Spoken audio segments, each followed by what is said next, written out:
ம். ஒரு சில பேர் பார்த்தோன்னாங்க, இப்போ உதாரணத்துக்கு எங்க சைடுல வந்தாங்கன்னா, கண்டிப்பா அவங்களுக்கு மந்திரி சபையில சீட் இருக்குது. உறுதியா நாங்க ஜெயிக்க போறோம்ன்னு ஆட்சியிலும் சொல்றோம். பங்கு, அதிகாரத்திலும் ஆட்சியிலும் பங்கா? பங்கு, அதிகாரத்தில பங்கு. கண்டிப்பா நாங்க ஜெயிக்க போறோம். ம். அப்ப இது என்ன எனக்கு தோணுதுன்னா, இந்த இன்டர்னல் பாலிடிக்ஸ்க்கு காரணம் அவங்க காங்கிரஸ்ல என்னவா இருக்கும்னா, ம். ஒரு செக்டர் யூஸ்டு ஃப்ரீ. நீங்க ம். Safer zone life. ஒரு மனிதன் இப்போ கோயம்புத்தூர்ல சாய்பாபா காலனில வாழ்ந்துட்டு இருப்பான். அவனுக்கு அந்த ஊர் பழகிரும். கோயம்புத்தூர்ல சாய்பாபா காலனிலேருந்து இந்த பக்கம் பீளமேட்டுக்கே வரமாட்டான். ம். அவனுக்கு இந்த சாய்பாபா காலனில ஒரு 15 வீதி பழகிரும். அந்த மாரி இங்க காங்கிரஸ்ல இருக்கிற பல பேத்துக்கு ம். டிஎம்கேனுடைய அந்த சோர்ஸ் ஆஃப் லைஃப் ஸ்டைல் வந்து பழகிருச்சு. ஓகே. அந்த சேஃபர் ஜோன் லைஃப்க்கு அவங்க ஆசைப்படுறாங்க. ம். ஆனா உண்மை என்னன்னா, நாங்க இந்த மந்த் எண்டுக்குள்ளார we can come across more than 50% of vote banking.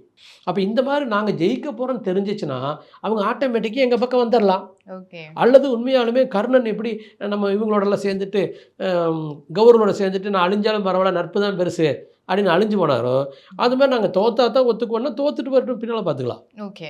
2026ல அவங்க வந்து டிஎம்கே ஓட இருந்தாங்கன்னா தோக்க போறாங்க. ம். எங்க ஓட இருந்தாங்கன்னா எத்தனை சீட் நிக்கிறீங்களோ 95% ஜெயிக்க போறீங்க. ம். ஸோ நீங்க ஜெயிக்கிறோமா தோக்கணும்னா நீங்க முடிவு பண்ணிக்கங்க.